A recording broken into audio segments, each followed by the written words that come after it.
তুমি আমার চোখের সামনে আমার স্ত্রী পুত্রকে হত্যা করেছ, আমার উন্মাদ সাজিয়ে অনেক চাবুক পেয়েছ। এবার তোমাকে আমি সিদ্ধান্ত বললে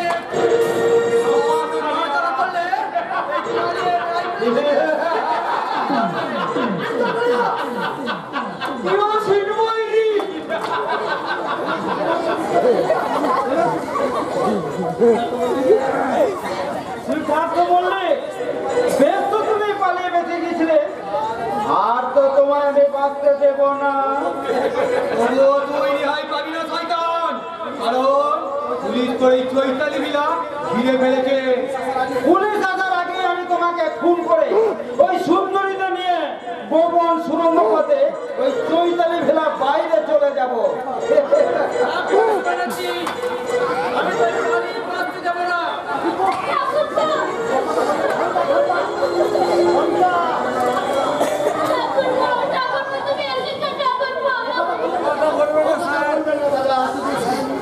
এতদিন ছেড়ে নুন খেয়েছি, অন্তত একটু খুন না খাইলে যে অধর্ম হবে।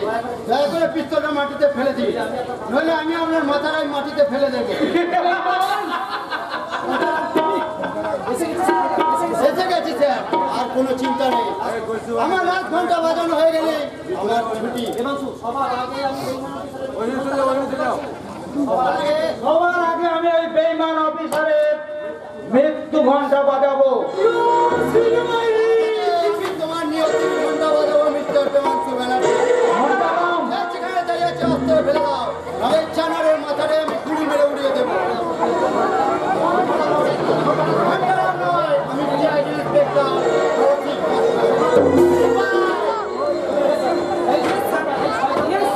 এই শয়তানদের অ্যারেস্ট করো।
সঙ্গে শেষ জায়গাটা করে নি। চলো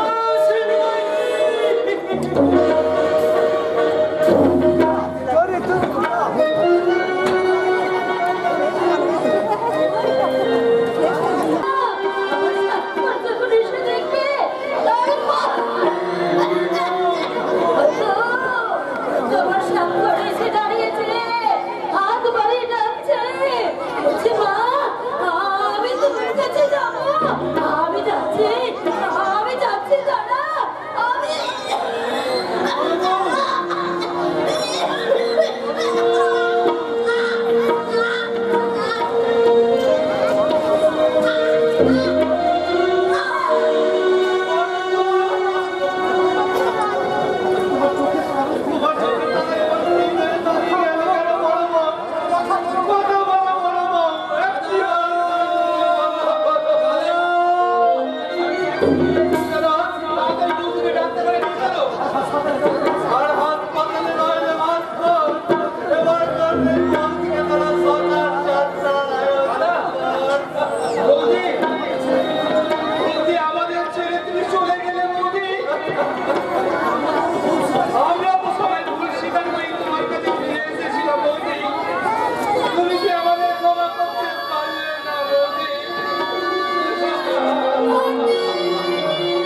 ক্লাস করতে আবার কিছু এসেছিস আজকে আমি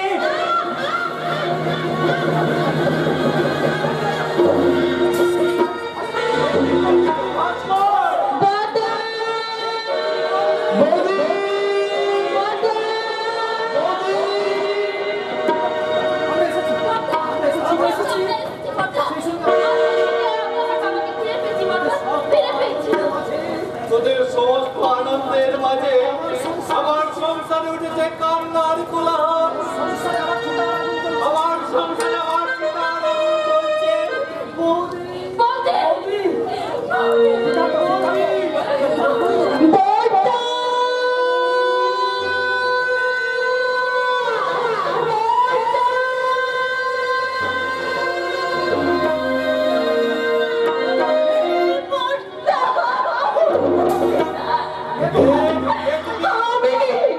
আমি তোমার মতো পারিনি দাদা।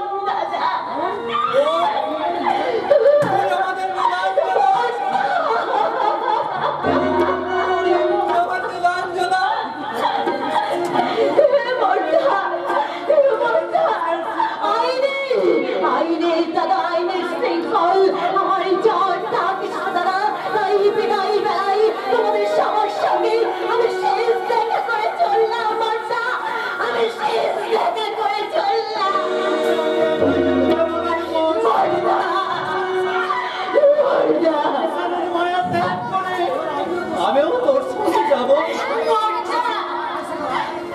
আই শেখো পুলিশ অফিসার হয়ে মেজ বৌমার খুনের অপরাধে তুই আমার হাতে পড়িয়ে দে আইনের সেই শিল্পা তুই আমার হাতে পড়িয়ে দে। আমি নিজের হাতে পিউলিকে খুন করেছি। মিথ্যে কথা, মিথ্যে কথা, হতভাগা মিথ্যে কথা বলছে। বড় ভাইকে বাঁচাতে হতভাগা মিথ্যে কথা বলছে। আমি মেজ বউকে নিজের হাতে গলা টিপে খুন করেছি। শেখর আমার হাতে পড়িয়ে দিতে আইনের শৃঙ্খল।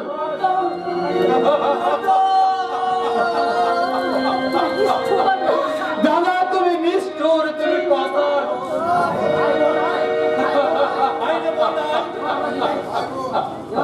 আমরা বিদায় নিই। ভাস্কর তোর কাছে আমার একটা অনুরোধ,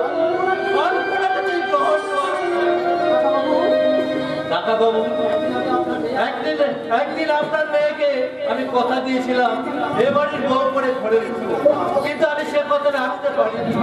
তাই যাওয়ার বেলায় শুধু আপনার কাছে একটা অনুরোধ, ভাস্করের হাতে আলপনাকে তুলে দিয়ে আপনি রক্ষা করলে আমার ফেলে আসা এই সংসার, যে সংসারে অহরহ জ্বলছে চিতা, বাজছে